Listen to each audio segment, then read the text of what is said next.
Lyon Share Podcast with our host, Ed Lyon. Ed, how are you today? And I know you have another amazing guest. I'm rocking and rolling. I hope you guys are as well. My guest is Mike Jesowshek. He is a longtime member of my Taxmaster Network group, contributor to our discussions, and he's taken his practice in a little different direction, which I want to talk about today because he's offering a very different value proposition than what most CPAs do. Mike, let's just jump on into it. Why don't you tell us a little bit about yourself, who you are, how you got where you are now, and why you're different from everybody else.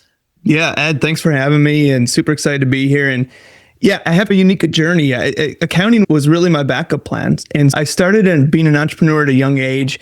Started my first company at the age of 14 and was... Same. Yeah. So I was in online marketing, actually. And Okay. So it was a unique realm of online marketing where I would sell like ebooks on eBay, and we would do some type of affiliate type work. And so that's how I got started and went to college, sold that company at the age of 18 for a big $7,000. I still have that business sale on my walls. It was exciting at the time, but went on to bigger and better things and was in a partnership with an online affiliate marketing company. And I was going to school because my parents said, when are you ever going to get a real job? And I was like, I guess I'll go to school. And accounting would interest me just because I knew it was a good backup plan. I knew that it paid well, it had a good career, and it could go a lot of places. So I went to school, was running this affiliate company, online marketing company, while I was going to school for accounting. I ended up going to school for accounting, graduating, got the CPA, and was running the finance side of our business. And at this time, we had 7 of us as partners in this company. And we were all really good at different things in the company, which was good, but also bad because we were trying to pull one company into 7 different directions. Okay, and at that time, we decided that it was time to break up and all do our own different things. And so that was back in 2013. I decided to start a cloud-based accounting firm. And now, obviously, that's very common and very normal nowadays. But back in 2013, cloud-based accounting firm wasn't that common. So the only difference is, and the only difference is the industry that I came from was all younger generation. We all worked virtually. And so that was my first target audience, was to say how I know this industry well. That's the only thing I've ever done. I've done the finance. And so that was my target audience. So that moving to a cloud wasn't that, I guess, crazy back then because most of our audience, that's the way they expected to work.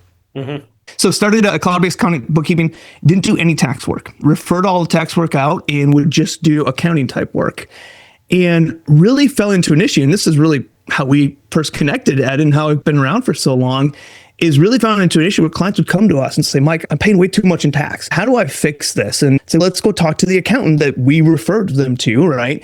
And we talked to them and they'd say, it depends. And I can't really give you an answer to this or that. And really got frustrated because I couldn't find anybody good that helped them out on the tax planning side. They were fine in tax prep and filing, but they just couldn't help them out on the tax planning side, and made a decision about 3 years into that company and saying, hey, I guess we're going to have to do tax ourselves. And so we started doing tax prep, tax planning, along with the help of your program. And that was quite a journey because I've never done a tax return before. I didn't do it other than my own or the companies that I was managing the finance for. I didn't do anybody else's tax returns before. And so that was quite a learning curve diving into that.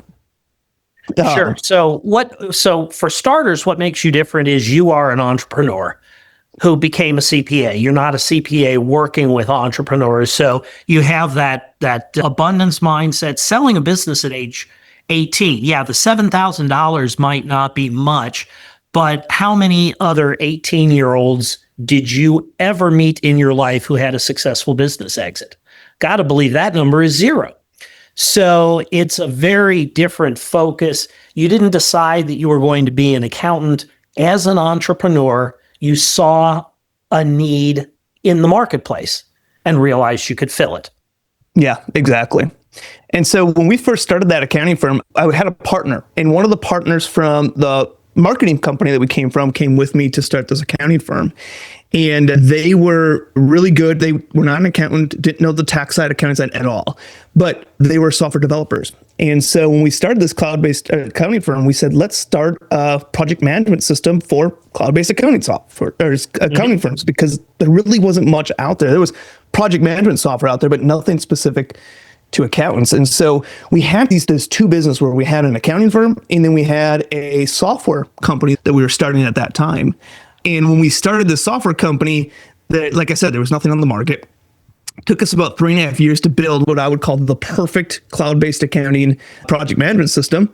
But at that time, there was 5 competitors on the market, all venture-backed and tons of funding around. So we kind of let that company just go because there was no ability for us to penetrate the market with bootstrapped and where we were at in that business. So that kind of leads me a little bit to where we came from now. Started this firm in 2013, got into tax planning about 3 years later, and started a podcast about 8 years ago because I noticed that there was a lot of business owners that didn't know the strategies that were available to them. And so I thought a podcast would be a great way for us to multi-approach. 1, we could reach audience that we're not already reaching. 2, we could talk about topics that I talk about with our clients. And so let's look at home office for an example. I might be talking to a client about the home office deduction, but now I can not only talk to them about it, I can share a blog post that we did on it, and I can share a podcast episode and a video that we did on it. And it helps drive home that fact for not only our client base, but then obviously anybody else that is listening to that can learn as well. Mm-hmm. And that podcast started by accident, by the way. I was not a podcast guy. Someone on our team said, I had a couple of YouTube videos up, and someone on our team said, why don't you start a podcast? So I don't know anything about podcasts. So we took 5 videos from the YouTube channel and put them on a podcast platform and did nothing. And about 6 months later, you just called it a podcast. Yep, a small business tax savings podcast with 5 videos that were in. We took the audio version of them, obviously. And about 6 months later, I had randomly once a week, someone say, hey, I love your podcast. How do we work together? And I had no clue what they were talking about. And eventually it's like, wait, people are watching. That's something we did 6 months ago.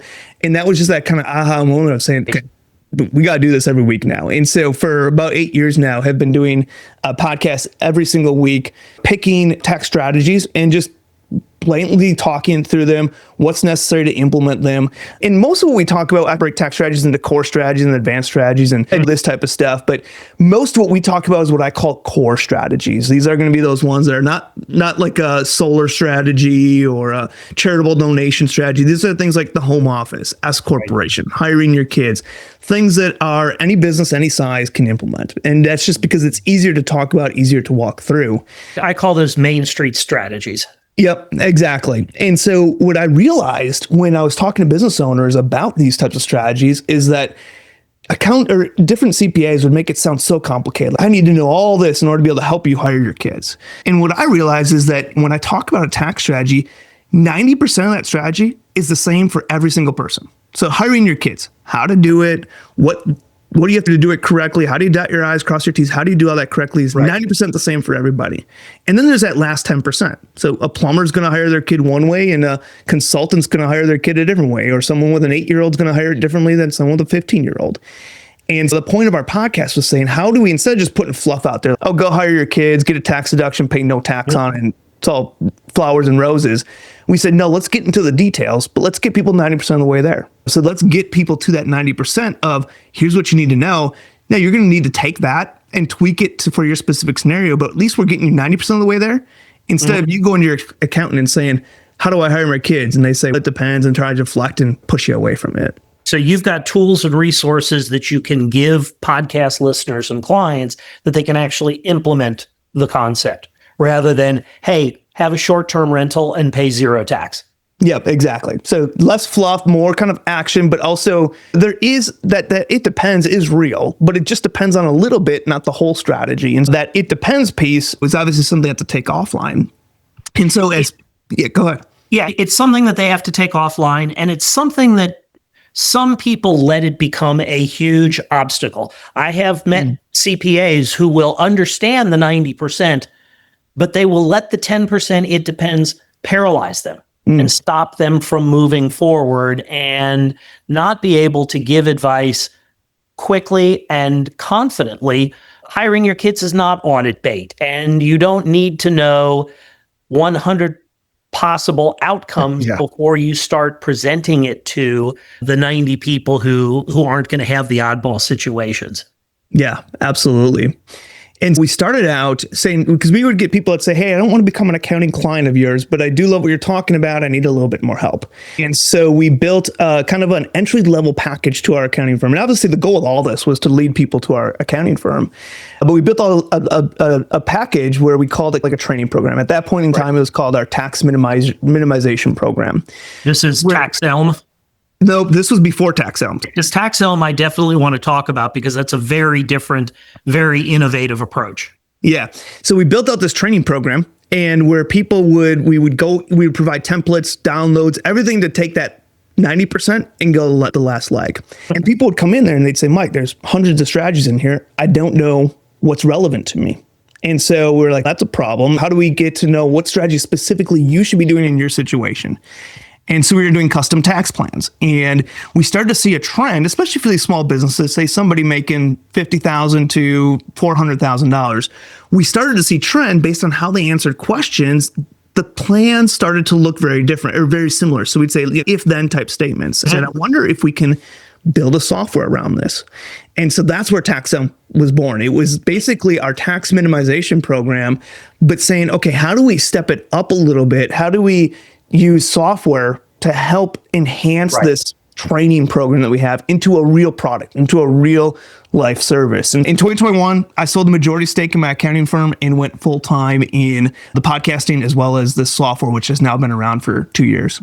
So tell me about TaxElm. Tell me about how it works. Tell me why you've priced it as a subscription and how you're using TaxElm to save people money without doing their taxes. Yeah. The dream of so many CPAs that I've worked with. Boy, I just want to help people save money, but I don't want to touch another damn tax return ever again. You seem to have gotten closer to that platonic ideal than most. That's what I want to focus on. Yeah. So TaxElm, what do we do? Basically, it is a few different features that we have inside of it. The first, there's a software piece to it, and then there is a human element to it as well. So the software piece is where we build out a tax plan. So someone comes in, they enter all their information in, how many kids they have, all their income, all their types of investments, everything that they have, they enter the information into the software, and then it will spit out a plan of what strategies are relevant to them specifically. And so that's what we were charging people $5,000, whatever it is, to build out these plans. That's what it does. And then the next piece of that is that for each strategy that comes out, so let's say it's a home office deduction, it's hiring our kids, whatever it might be. For each strategy that comes out, we have what we call an implementation module. And that implementation module, step by step, tells them exactly what they need to do. So if it's hiring your kids, example, step 1, determine what type of jobs your kids want to do. Step 2, find reasonable rates for them to do. Step 3, create a timesheet. It walks them through step by step that full implementation process. So that's the stuff that you don't get on TikTok or Instagram. Exactly. Yep. So that is our tax plan and implementation modules. We then have something we call an Ask a Pro. And so Ask a Pro is unlimited access to our team to ask questions. So they're implementing something, they run into a roadblock, they don't know what to do. They have unlimited messaging access to our team. They can't call us, they can't direct message us. It's a messaging app built within the software that they send a message, within 24 hours we respond to them. So that's a human aspect to the offering. We have an annual consultation. So this is a 45-minute Zoom call once a year for all of our members where we recommend people go through the plan, start to implement, and then say, okay, I got a plan of, say, 5 strategies that I want to implement. I'm just running some roadblocks on these. Let's book that consultation now, dive into and hash out those last few items. And then we have an annual tax return review. And so this is where they submit their tax returns. Another human aspect to this, they'll submit their tax returns. We'll review those tax returns and let them know what opportunities there are for savings. And this is a funny one because we initially started this as a bookkeeping review where we would review their bookkeeping and people didn't find as much value in it. Okay. I think because bookkeeping was awful or they didn't think bookkeeping was even necessary. But we moved it to a tax return review for a couple different reasons. The first reason being is that we found so many people would say, I'm already doing this strategy and I'm already doing that strategy. And then we look at their tax return and they're either not doing those strategies at all, or they're not showing up on the tax return because their accountant's not replicating it, or they're not doing them to the extent that they could. So someone might be saying, oh yeah, I'm hiring my kids. You look on there, they're not hiring their kids, or they're paying $250 a year for hiring their kids. And so we found that as an opportunity to find out where can we enhance the planning, but also where can we find gaps that they think they're doing something, but it's not really showing up on the tax return. Okay. And then we do webinars. So monthly webinars, we deep dive into a tax topic. And then we have a partner directory. And that partner directory is to say, hey, if we can't help you with something, I want to have someone that I can introduce you to that we've done some vetting on, we've done some due diligence on them. So whether it's someone that can help set up the retirement account. Now we'll help business owners understand what retirement accounts make sense to them, but we don't set them up. We don't manage those retirement accounts. So we have referral partners for that, or attorneys, or setting up an LLC, whatever it might be. We have that kind of partner directory to get them in front of. And so that's the meat of the software. All we do is tax planning, tax consultations. We don't do any tax prep or filing. We refer out that. We have about 3 accounting firms that we refer to for that tax prep piece if somebody does need that. But I sold my accounting firm for a reason, and it was just because when I was building it, I got way too deep into the weeds, and so got burned out quickly and needed to step away. And I thought the easiest way to step away was to exit it. And so that's the choice. Could have hired somebody to take over the role I was doing, but I chose the exit route and then went full time into this software piece. And see, that's huge, Mike, because you're building a digital business so you can be at the beach or wherever and your business is running. Versus somebody else, you have your own accounting firm, you're not going to the beach that much. No. But when you create you're a digital nomad, Mike, that built something really big, and everyone wishes they could do something like you. That's the truth, that are out there as marketers that want to create something online. What you created is what everyone wants to do, because it's a business that basically has operations involved, but it doesn't have the day-to-day that the CEO has to be constantly on things. That's what you built. It's impressive. Yeah. And one thing too, Neil, that you kind of mentioned there is I did learn a lot from those accounting firm days where I would be so hands-on with all the clients. And when I started the software company, because there is a human aspect to it still, that human aspect, I made it very clear from the beginning. I'm not going to be that Ask a Pro that's answering those questions. I'll do the webinars and those types of things, but I can't be that person. Even from the very beginning, when we had one member in our software, I can't be the person doing that, because people are going to expect to see me. People are going to expect to be having me answer those questions, and made a decision early on to say, hey, I'm going to offload a lot of this typical work. And even though it doesn't make sense, I have plenty of time to handle it today. I don't want to get wrapped into that system where all of a sudden it's too big and now I can't get out of it. Yeah. No, it's a real success story, I think, because you're in the business of delivering advice to people, and it's great advice, and you've set it up so that the workflow works for you. Couple of more specific questions. One, since you're not doing the tax return, you mentioned you've got 3 accounting firms that you will refer clients to for the tax preparation. Are you working with clients who just come in and, oh, my CPA is fully depreciated, Frank, and he's who I've been working with for 20 years. I'm going to continue working with him, and you're going to look over his shoulder? How does that work? Does that work well? Do you find that fully depreciated Frank gets in the way with your clients, resists your suggestions? How do you handle those inevitable conflicts? I've done great tax plans earlier in my career, handed them to the client and said, you and your CPA go knock yourselves out, and the CPA doesn't do that. What's your experience been with accountants who aren't under your umbrella? Yeah, no, that's definitely a tough part. And I would say in a perfect world, we would have the tax prep wrapped into our software, but something that I don't want to go down that route. But yes, we have run into that issues with every strategy. Once somebody has completed the implementation module, they'll get a report, and that report will tell them what we have instructed them to do and what they have implemented as far as documentation, dotting their I's, crossing their T's. And then it also has a next steps report. And that next steps report informs the accountant, their CPA, or if they're self-preparing, informs them on what they need to do. So let's say it's a hiring your kids. It tells where does this go on the Schedule C, or where does this go on the tax return, or if it's an Augusta rule, what type of documentation is needed. Is 1099 to go out? Where do you report this? How do you clear it out? All those different things go into that report. And so yes, there is situations where that helps the CPA that maybe has no clue what's going on. They're just a good tax preparer, but don't really know any of this strategy stuff. It helps them at least be able to implement that process. But there is pushback, and it's not honestly something we've run into a ton, but I would say maybe 10% of our member base will get a comment at some point in time in their membership that says, my accountant's pushing back on this. What information can you provide? At that point in time, we just explain to them, we provide what we have. We'll explain tax code, as well as the clear documentation on, hey, as long as you're doing this correctly, your accountant can feel safe based on tax code X, Y, and Z. So we try to provide the tax code that helps back it up, but also be very clear to the member on what they need to be talking to their accountant about. Because if you go to a CPA and say, hey, I'm just writing myself a check to my kids for $15,000, it's the standard deduction, so I'm just going to take a $15,000 check to them and get a deduction for it, the CPA is going to throw his hands in the air and say, that's garbage, that's fraud, you can't do that.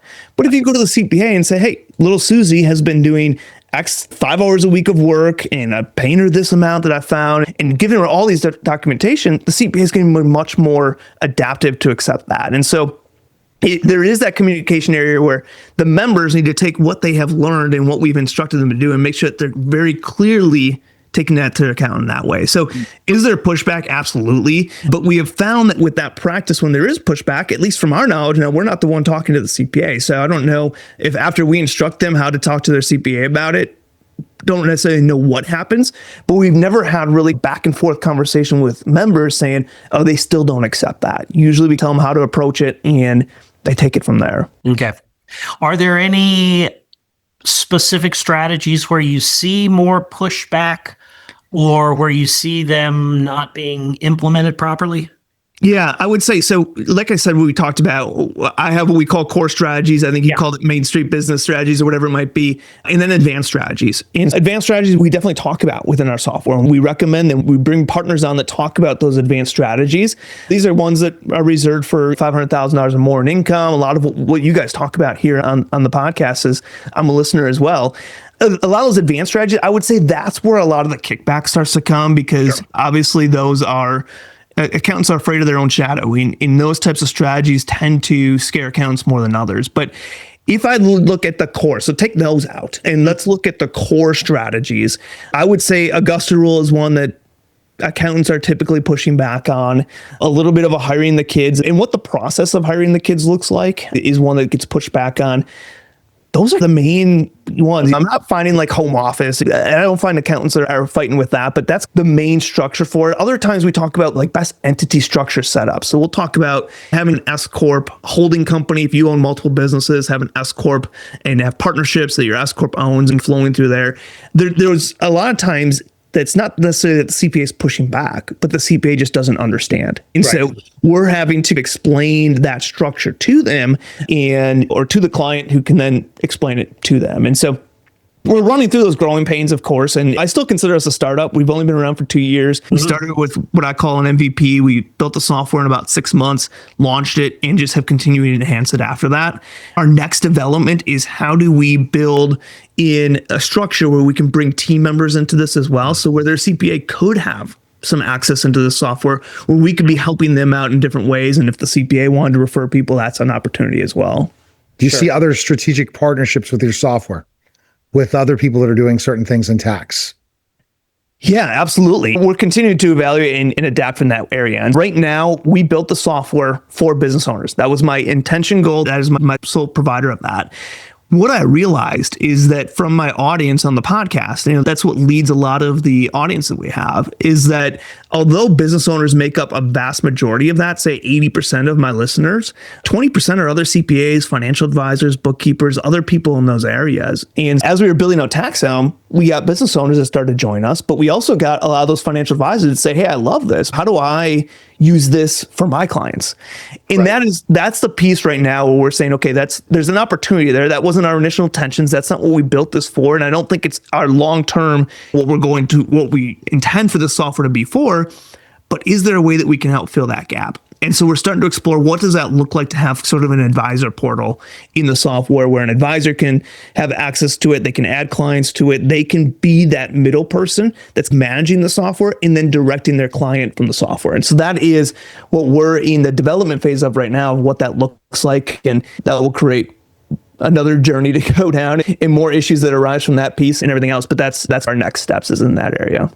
Sure. And I found that financial advisors in many cases can be more fun to work with than CPAs simply because they are more proactive. And I don't want my podcast to be bashing CPAs. I've worked with CPAs for 20 years. Some of them are great. Some of them just are a little harder to get moving in gear and harder to work with. It's that inherent cautiousness that sometimes you can be too cautious and too slow. Yeah, it's funny because you have two ends of the spectrum. You have financial advisors who I feel like have no caution, and then you have CPAs whatsoever. Who are too cautious. And so Right. it's bridging that gap to say, how do we move the CPAs up a little bit, and how do we move financial advisors down? There are two kinds of people in the world. There are look before you leap people, that's the CPAs, and there are he who hesitates is lost people. Those are the financial advisors. And the truth is usually somewhere in between. Yeah, yeah, exactly. Yeah, I've run into CPAs. I will never forget, I was exhibiting at a conference, I believe it was the National Association of Tax Preparers annual conference, maybe in Baltimore in like 2006, running into a CPA who said, I don't believe in S corporations. I don't put my clients in S corporations because I think that Congress thinks they're abusive and I think Congress is going to shut them down. And here we are 20 years later. Congress has not shut down S corporations. Congress is not going to shut down S corporations. And even if it was going to happen in 20 years, wouldn't you want to ride the bandwagon for as long as you could create employment tax savings for S corporations? That attitude it drives me nuts. And running into people like that has been part of my lesson that I can't help everybody and I can't work with everybody. And if you're not willing to be proactive, then I'm just not the right fit for you. It's not that you're wrong. It's not that CPA is an idiot, although he is an idiot, but it's just not the right fit. Yeah. It's funny too. In that same Congress is the majority of Congress probably has S Corp set up. Yeah, every business owner, Coke Industries on the Republican side, it's the Republican boogeyman, but Coke Industries is an S corporation. Yeah. It's not going anywhere, guys. And most of the small business owners who made money, sold their business, and then went to Congress, did it as S corporations. Yeah. Yeah. It's interesting concept because I think that, I don't know if it's in school, I don't know if it's part of the CPA, if it's just the general community that just teaches CPAs to be a little bit cautious. And honestly, I was that way too. I was afraid to do things, but where you start to open up the door is collaborating and putting yourself around other people that think differently. And the Taxmaster Network has been super helpful in that area. I'm a big proponent of collaborating with, say, competition, working with other accountants. Absolutely. Your TaxElm is doing something very similar to what my tax architect is doing. We have opportunities to learn from each other, and the universe of prospective clients who are unhappy with their tax bill is vast. There is more than enough room for you and me and all of our quote unquote competitors in this field. More than enough room for all of us. Yeah. And throughout my career, I found it really helpful to collaborate with other accountants, or at least forward-thinking accountants, because it helps just give you some of that reassurance, give you some of that confidence, and just see what's working and what's not working from other people out there. And you're, of course, going to run by people that are very cautious and not willing to touch any of this stuff. And I find in the circles that I run around with, that's not as typical. It's more that forward-thinking, modern-thinking accountant. And it's not to say that we're reckless by any means. It's just... Yeah. We're understanding what the tax code says, and we're taking it and being able to utilize the gift that the government given us. Say, hey, we're business owners. This is an incentive they've given us. How do we take advantage of that? And how do we utilize it to our benefit? Because the government's not going to implement it for us. They're not going to put an home office on my Schedule C if I forgot to do it. So it's our responsibility to understand that and put that into place. Right. But when Congress passed the big, beautiful bill, they brought back 100% bonus depreciation for a reason. They want you to use this tax break. And who am I to stand in the way of doing that? It's a lot of people listening to my podcast, to your podcast, don't understand where the tax system comes from, that it's Congress that passes the rules. It's the IRS that enforces the rules imperfectly. The code is what the code is. And the IRS is something that you should respect, but not fear. Mm-hmm. Yeah. And I tell this story a lot. I had a good friend of mine that I worked with for a long time. He was an attorney and he got audited and he was very nervous about it. And I said, don't worry about it. We have all the documentation. We dot our I's, cross our T's. Sent it over to the auditor within 30 minutes on a phone call. She said, hey, I'm pushing this up to my supervisor. We're clearing this docket. And so it's like, sure, we want to be careful of the IRS, but as long as you have documentation and you are not clearly skating the law, document it, dot your I's, cross your T's, have the documentation support to back up whatever strategy that you're implementing, there's nothing to worry about. Even if I get audited, I'm not worried about it because I'm not doing anything that I'm worried about inside of an audit. Audits are scary, but if you're doing things the right way, you're staying above the law, and you're just utilizing the strategies and code that the government has given us, there's nothing to worry about. Just make sure you have your documentation in place. Just make sure that you can document it. Yeah. People don't understand, in some audits, the taxpayer gets a refund. Doesn't happen often, but it does happen. And the real fear that a lot of people have is wearing an orange jumpsuit. And it's a jokey request. People say, oh, is there anything you're doing here that's going to land me in jail? And it's a jokey request, but there is an undercurrent of fear there, because when the IRS prosecutes Wesley Snipes or Leona Helmsley or Pete Rose, they want all the PR value they can get. The statistic that I love to throw out is that over the last 5 years, the IRS has referred about 12,000 cases for prosecution in that entire 5-year period. And that's out of 1.2 trillion tax returns the IRS has filed. The numbers are infinitesimally small, and you got to be flat out breaking the law and be a pretty bad guy about it to get caught. Yeah. And we talked about this idea of people being cautious and different things like that. I think that you have so much of this TikTok advice out there and things like that, that CPAs that are cautious get even more cautious, because there is this advice that says, go hire your kids or go to the Augusta rule, but they don't tell you how to do it. And they don't tell you how to do it. Right. And they don't tell you what the limits are. I'm thinking of videos where someone who holds themselves out as a tax expert says that short-term rentals are how you can reduce your tax to zero. The numbers really don't pencil out in most cases, even with the bonus depreciation. But I have never seen a video on short-term rentals talk about material participation. And that's really important. And if you're not one who's cleaning your Airbnb, if you're outsourcing it to a housekeeping service, you're probably not going to meet the material participation rules, and you're not going to get your tax deduction. So people love to throw out the top level, oh, here's the stuff you can do. I've talked before about something, Code Section 132J4.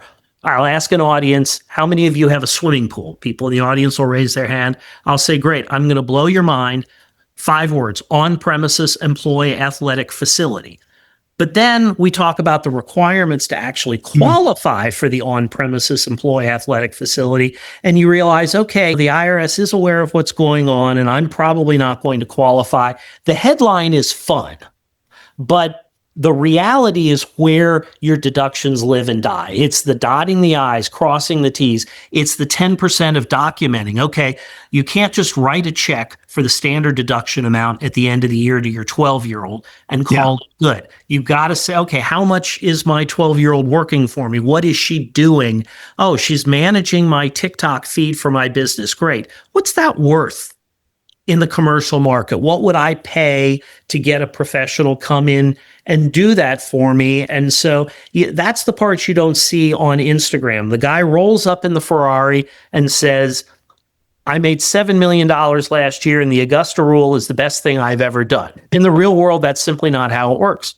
Yeah. It's funny. You mentioned the standard deduction. I had a client come to us the other day and says, oh, I'm doing these strategies. And they said, I'm paying my kid the standard deduction. I said, what kind of work are they doing? What's the documentation? And they said, my CPA just said, write a check. And so it's coming to them to say, hey, you're doing the strategy right. You have the concept right, but you're definitely not implementing it correctly. Right. And so let's clean that up. Let's make your membership here, the value in it is not necessarily the tax savings, because you're in a way doing that already. You're receiving the tax savings, but let's clean it up. So when you get that letter in the mail, you get that knock on the door, you can provide the documentation that you don't have to worry about that check that you're writing to your child because you're doing it the right way now. And I think a lot of these scared accountants, they get that way, and it can make it even worse because their clients are hearing all this garbage getting thrown at them without any details. And so clients are starting to try to implement strategies very easy. What they hear is, yeah, pay my kid $15,000, but they're not hearing the next 10 steps on how you do that correctly. And so the accountant's saying, oh, hold on a second here. And so I think that's the problem in today's day and age that you're running into a little bit. Yeah. And it's an entirely legitimate concern on the accountant's part,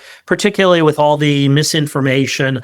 I see Instagram posts on miracle trusts, for example, the 643B trust that we've talked about in our TMN calls. It doesn't work. And yet you have people who are confidently saying this is how you can eliminate 90% of the tax on your business income, blah, blah, blah. And I had one client who was literally a billionaire who would see videos on Instagram and send them and say, is this legitimate?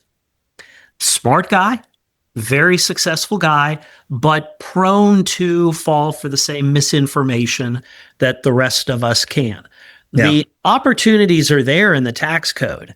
It's not like the Augusta rule is not real. The IRS has allowed Augusta rule deductions at audit. The tax court has authorized Augusta rule deductions just in the last couple of years. And so it's not something to be afraid of, but you got to do it right. Yeah. And I talk about that from an advanced strategy side and a core strategy side. And I always give the example, we'll be talking to someone about an advanced strategy. And I said, even with advanced strategies, our goal is to find vendors that are doing this correctly. Because if you look at captive insurance, there's a lot of good players out there, and there's 10 times more bad players out there that are not doing these things correctly. And the reason the IRS doesn't like them is for that 100 bad players, not for the 10 good players. It's because of the 100 bad players.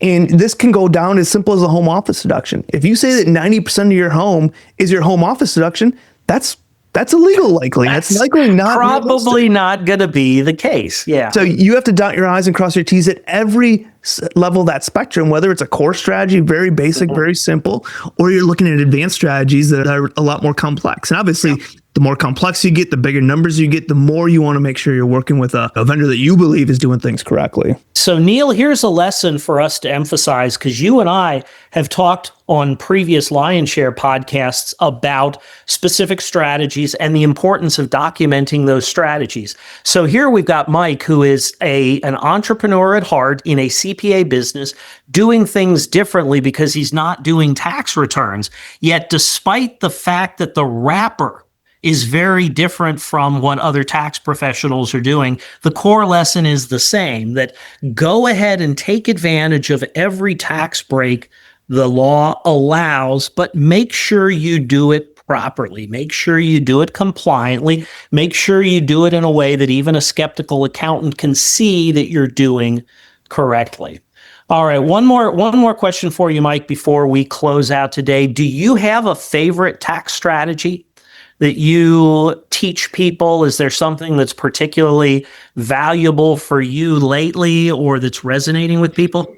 Oh, that's a good question, Ed. And I'll probably lean towards the typical, but I think setting a foundation to your business is so important. And that's why I'm a big fan of the S Corporation. So is it my favorite strategy to talk about? Is it the favorite, most sexy one? Not necessarily, but I think it is an eye opener for so many people. And then it's not just, oh, here's an S Corporation, let's run with it. That's the foundation of your business. And I've talked to a lot of people that have multiple businesses, they're in a partnership, and they'll be in a partnership and say, hey, should we change it? Should we change this partnership to be an S Corporation? And I say, no.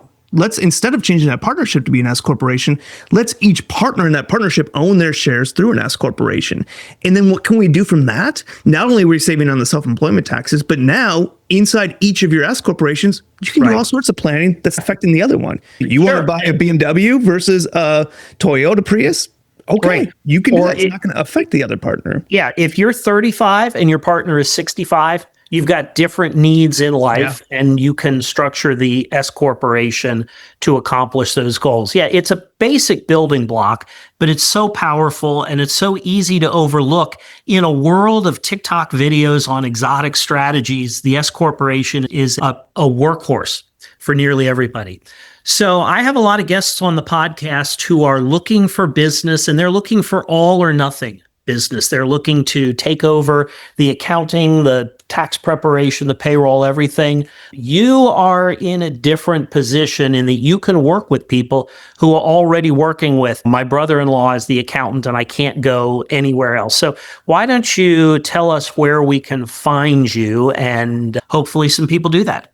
Yeah, two main places, taxsavingspodcast.com and taxelm.com. That's TAXELM.com. All right. Right. Thanks so much for joining us today. Great stuff. Core, valuable advice in a really attractive business model wrapper. Thanks, Mike. Yeah. Ed, Neil, thanks for having me. You're welcome. All right. That was a special simulcast of the Neil Haley Show and the Lyon Share Podcast. Make sure you like and subscribe to the podcast. Take care, guys.